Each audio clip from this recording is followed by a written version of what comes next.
Communication skill second, जो कि आपके डिप्लोमा सेकेंड ईयर में पढ़ाया जाता है, ऑलरेडी डिप्लोमा सेकेंड ईयर में पढ़ाया जाता है, इसके बारे में बात कर रहे हैं। उसके 3 पार्ट है और 3 पार्ट में आप देखेंगे कि एक फंक्शनल ग्रामर का पार्ट है। फंक्शनल ग्रामर में ये टोटल 14 मार्क्स के क्वेश्चंस आते हैं और 4 इसके चैप्टर्स हैं, मेन चैप्टर्स हैं। पहला जो चैप्टर है वो प्रीपोजिशन का है, दूसरा फ्रेमिंग क्वेश्चन का है, तीसरा कंजंक्शंस का है और चौथा जो टेंसेस का है।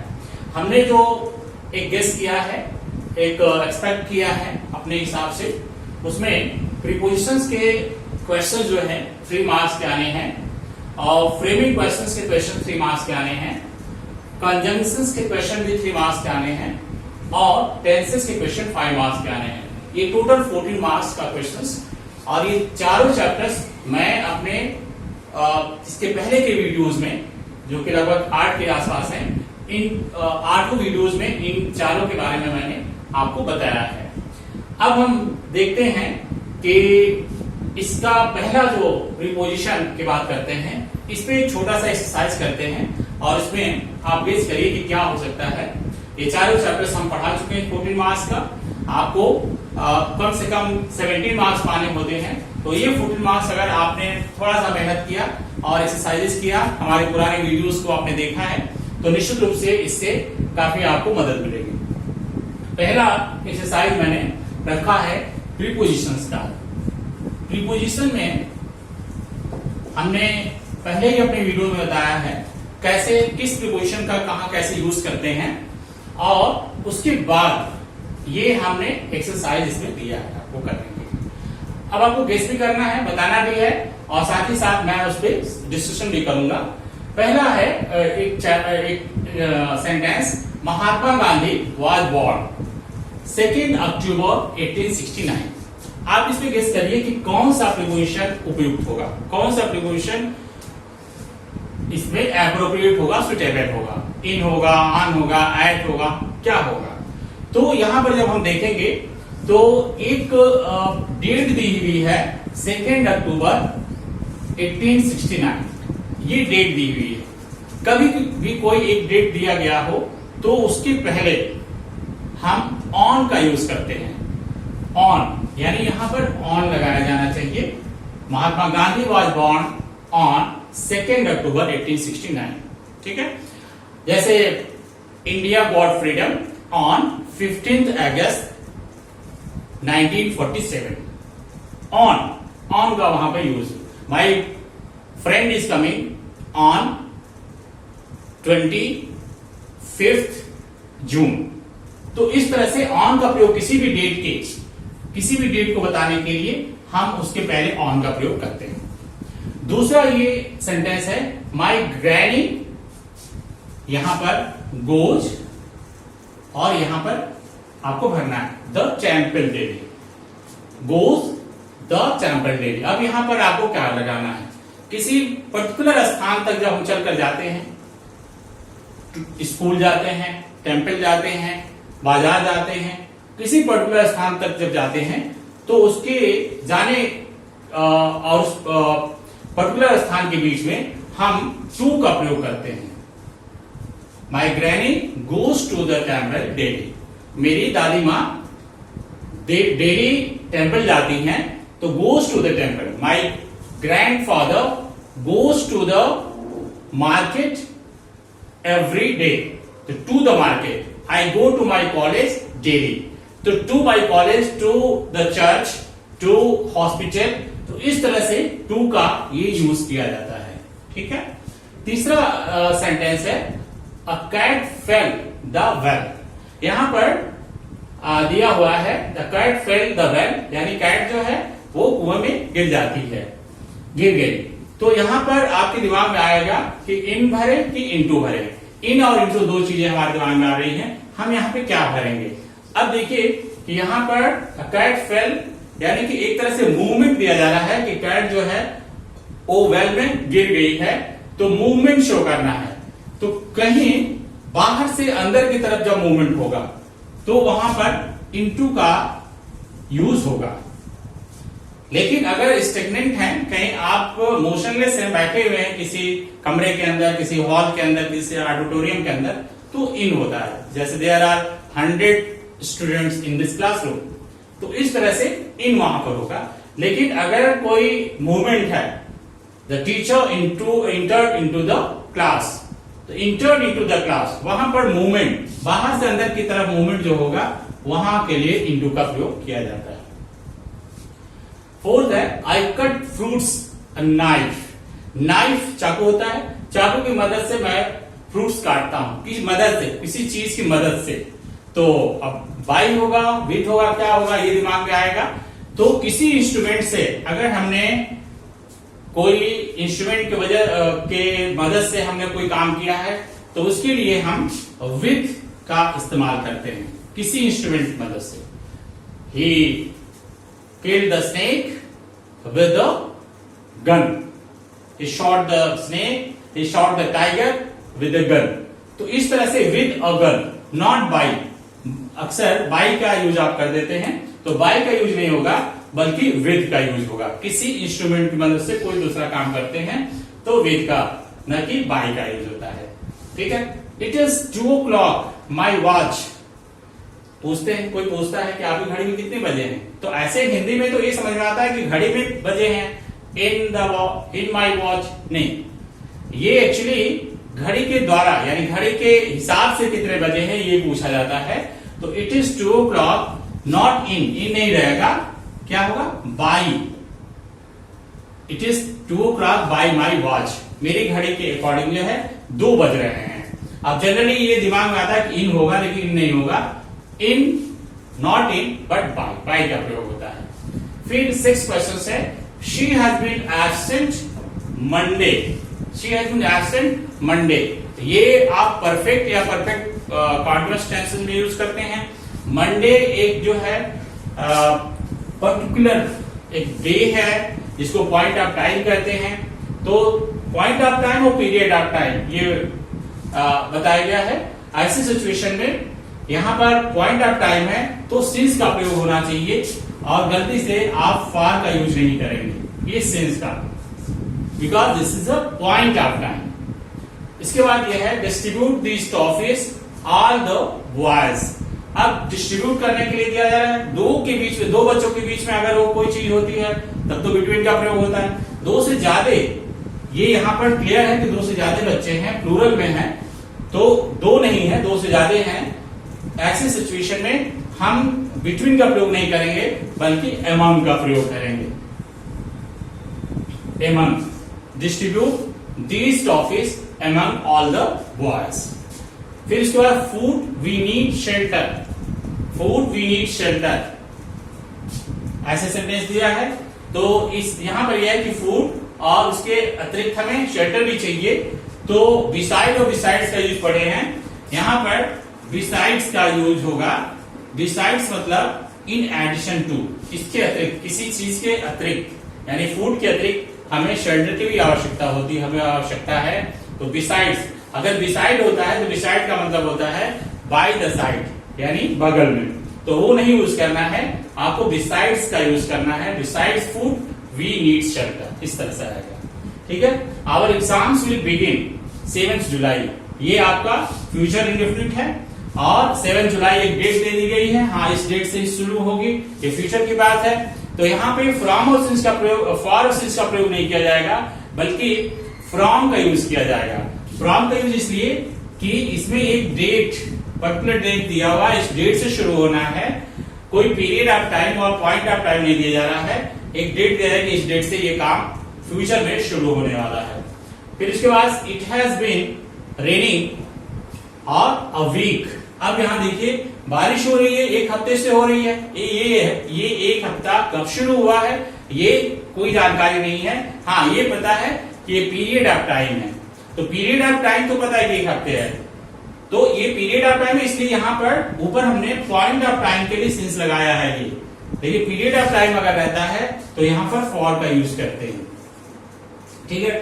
तो इस तरह से हम देखेंगे कि थोड़ा सा अगर मेहनत हम करते हैं तो ये 3 नंबर जो प्रीपोजिशन का है, ये 3 नंबर हम आसानी से गेन कर सकते हैं, आसानी से पा सकते हैं। इसके अतिरिक्त जो है ये मुख्य प्रीपोजिशंस हैं जिनका यूज करना है, और इसको पहले वाली वीडियो में मैंने देखेंगे तो इसको क्लियर हो जाएगा। इसके अतिरिक्त ये भी हमें जानना होगा कि बहुत सारे ऐसे सेंटेंसेस होते हैं, ऐसे वर्ब्स होते हैं, ऐसे नाउन्स होते हैं जिनके साथ एक पर्टिकुलर प्रीपोजिशन का प्रयोग होता है। तो वहां पर ये प्रीपोजिशंस याद करने पड़ते हैं। जैसे डाई के साथ ही डाइड ऑफ जैसे कहते हैं, डाई ऑफ का प्रयोग करते हैं, फॉन्ड ऑफ का प्रयोग कर सकते हैं, प्रीफर टू का प्रयोग करते हैं। तो इस तरह से कुछ आपको जो एकदम असर्टेन है, निश्चित है, ऐसे प्रीपोजिशन का प्रयोग आपको याद करना पड़ेगा। और इस तरह के दूसरे और भी आपको एक्सरसाइज दिए जाएंगे, इसको करना पड़ेगा ताकि आपको ये 3 मार्क्स प्रीपोजिशन के आसानी से मिल सकते हैं। ठीक है, ओके, थैंक यू।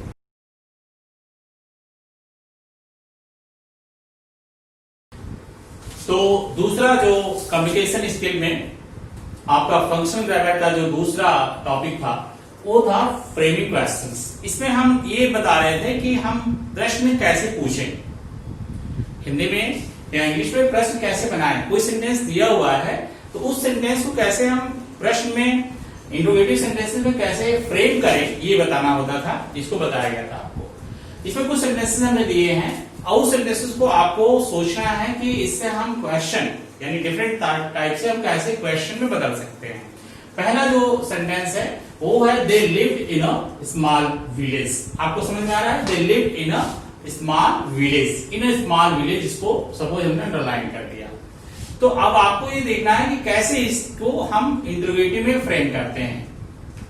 तो small village is a place, और प्लेस के लिए आप जानते हैं वेयर का यूज करते हैं, वेयर। अब ये देखिए कि ये सेंटेंस किस टेंस का है। तो ये sentence they lived in a small village, ये सेंटेंस आपका ये लिव्ड जो है V2 है, वर्ब का सेकेंड फॉर्म है, और वर्ब का सेकेंड फॉर्म आता है पास्ट इंडेफिनिट में। तो इसका मतलब ये है कि वेयर के साथ हम डिड का यूज करेंगे, वेयर डिड। और इसके बाद आगे क्या है, वेयर डिड दे, सब्जेक्ट क्या है, दे और लीव। बस आंसर आपका आएगा they live in a small village. तो आपको ये देखना है। दूसरा एक गलती ये होती है कि जनरली बच्चे यहाँ लिव्ड लिख देते हैं, ये नहीं होना चाहिए। क्यों? क्योंकि डू या डज या डिड ये जब आ जाता है तो वर्ब की फर्स्ट फॉर्म का यूज होता है लिव का।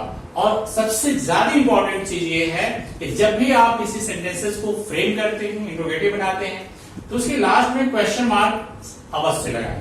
अगर आप यहाँ पे फुल स्टॉप कर देते हैं कि तो आपके बने बनाए काम पर पानी फिर जाता है। तो ऐसे सिचुएशन में ये आपका वेयर डिड दे लिव, वे कहां रहते थे, ये सेंटेंस होगा। ठीक है, फिर इसी तरह से she does not help her friends, she does not help her friends, वो अपने दोस्तों की मदद नहीं करती है। तो इसमें 2 तरीके से बन सकता है कि क्या वो अपने दोस्तों की मदद करती है, ये सेंटेंस होगा इंट्रोगेटिव। सो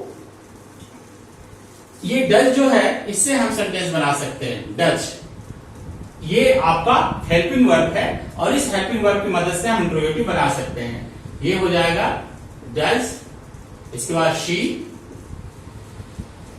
और हेल्प हर फ्रेंड्स। क्या वो अपने दोस्तों की मदद करती है, does she help her friends, ये भी हो सकता है। ये भी हो सकता है डज शी, अगर आपको करना है नॉट तो आप लगा सकते हैं, कोई प्रॉब्लम नहीं है। Does she not help her friends, तो दोनों ही की सिचुएशन में ये नॉट लगा, नॉट के साथ विद और विदाउट दोनों के साथ जो है सही है।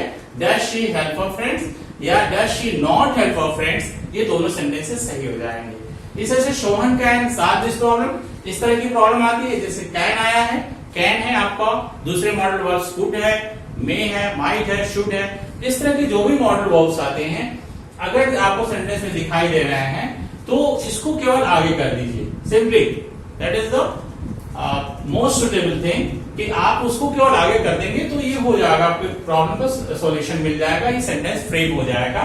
तो ये होना चाहिए कैन सोहन सॉल्व प्रॉब्लम। ठीक है, ये can Sohan solve this problem, केवल इसको यहां कर दिया गया है, वो हो जाएगा, कोई दिक्कत नहीं। और क्वेश्चन मार्क है क्या, Sohan can solve this question, Sohan इस प्रॉब्लम को सॉल्व कर सकता है। और ये हो गया, क्या सोहन इस प्रॉब्लम को सॉल्व कर सकता है। अगर इसको चाहे तो दूसरे तरीके से भी कर सकते हैं कि सोहन इस प्रॉब्लम को सॉल्व कर सकता है। अगर यहां पर आपको क्वेश्चन मार्क लगाना हो, इसको आपको क्वेश्चन करना है, तो सोहन की जगह पे केवल आपको हु लगा देना होता है। यानी इसको हम ऐसे भी लिख सकते हैं कि who can solve this problem, तो आंसर क्या मिलेगा, Sohan can solve this problem, who की जगह पे सोहन। तो ऐसे भी हो सकता है, दोनों ही सॉल्यूशंस आपके सही माने जाएंगे। We shall go to Delhi next week, तो ये नेक्स्ट वीक आपका आ रहा है। इसको चाहें तो इसके लिए आप लिख सकते हैं, इससे क्वेश्चन बना सकते हैं। नेक्स्ट वीक मींस एक समय बताया जा रहा है, समय के लिए आप क्या लगाते हैं, व्हेन, और ये शायद या शुड पहले आ जाएगा, when shall we go to Delhi. Answer क्या मिलेगा, we shall go to Delhi next week. तो व्हेन का यूज किया गया है। अगर आप चाहते हो तो केवल और केवल शैल से भी बना सकते हैं, shall we go to Delhi next week, यानी इससे केवल बना सकते हैं। या अगर प्लेस शो करना है, प्लेस को प्रदर्शित करना है, तो ये हो सकता है कि वेयर, इसकी जगह पर वेयर, ये हो सकता है where shall we go next week. मतलब आप डिफरेंट तरीके से, आप किसी भी तरीके से इसको इंट्रोगेटिव बना सकते हैं, चाहे वो प्लेस के लिए बना सकते हैं, टाइम के लिए बना सकते हैं, या कुछ नहीं अगर आपके सामने रहता है तो जो आपके पास हेल्पिंग वर्ब्स हैं उनकी मदद से आप बना सकते हैं। दूसरा है आई पास हाई स्कूल इन 2005, ये क्वेश्चन है, कब पास किया, ये पूछा कब, 2005, मैंने 2005 में तो हाई स्कूल पास किया था, तो 2005 में पास किया था, इसका मतलब कब पास किया था, आपने हाई स्कूल कब पास किया, तो आंसर है 2005, तो व्हेन का यूज कर दीजिए, when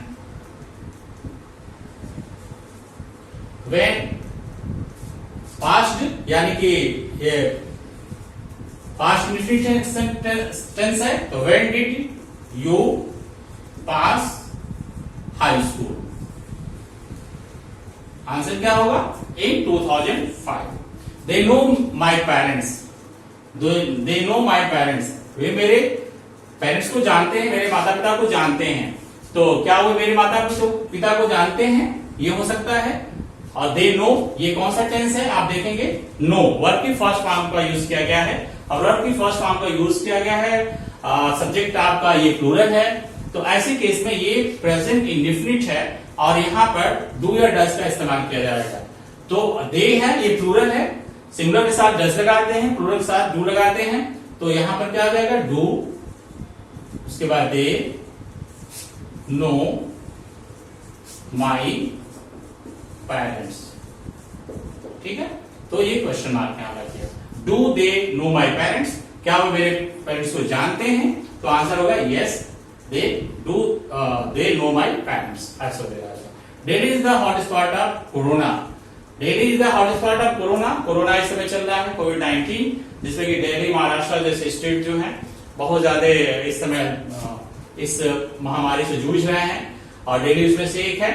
so Delhi is the hot spot of corona disease. अब आपको इज अगर लिखना है तो सीधे यहां लिखिए, is Delhi hot spot of corona, ये हो सकता है, इज दिल्ली, या यहां पर हमको हेल्पिंग वर्ब मिला है, इसको हमने बना दिया है। या अगर आपको दिल्ली का ये देना है कि हाँ कौन सा है, तो which city is the hot spot of corona, तो ऐसे भी आप बना सकते हैं, which city is the hot spot of corona.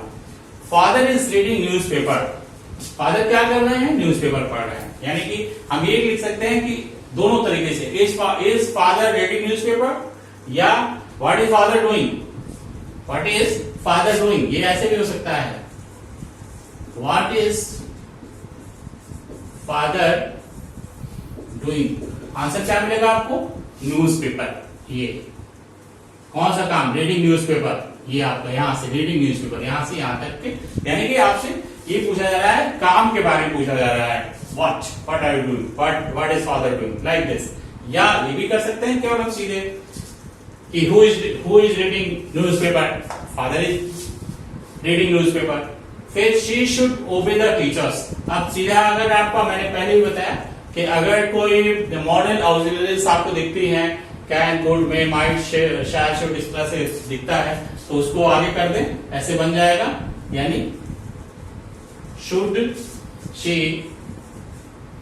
ओबे द टीचर्स।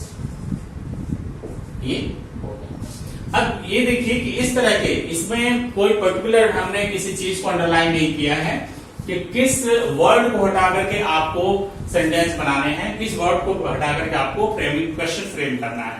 कभी कभी ऐसा देता है कि इस पर्टिकुलर वर्ड को हटा के आपको क्वेश्चन फ्रेम करना होता है, तो उसको भी बीच में मैंने बताया। जैसे 2005 को हटाना है तो टाइम को हटाना है, हमने व्हेन लगाया। किसी व्यक्ति को हटाना है तो वहां पर जैसे हमने हु का प्रयोग किया, यहां पर हु का यूज किया है। और नहीं लगाना कुछ, अगर कुछ भी अगर उसने अंडरलाइन पेपर में नहीं किया गया है, तो आप जो है कैसे भी जैसे भी उसको इंटीग्रेटिव बना सकते हैं, आप बनाने के लिए स्वतंत्र है। याद रखिए फ्रेमिंग क्वेश्चंस ये 3 मार्क्स के आते हैं, और पुराने वीडियोस में मैंने ये आपको समझाया है कि फ्रेमिंग क्वेश्चंस कैसे फ्रेम करते हैं। तो this is very easy, you can get 3 marks out of 50 very easily if you follow the instructions, if you are attempting a little bit, थोड़ा सा भी आप अटेम्प्ट करते हैं तो आपको 3 नंबर ही मिल जाएगा। और 3 नंबर जो अभी इसके पहले मैंने बताया प्रीपोजिशन के बारे में, उस प्रीपोजिशन को फॉलो करेंगे तो 3 नंबर, ये 6 नंबर आपको इस बोर्ड परीक्षाओं में पॉलिटेक्निक के आपको मिल सकता है। Thanks for watching.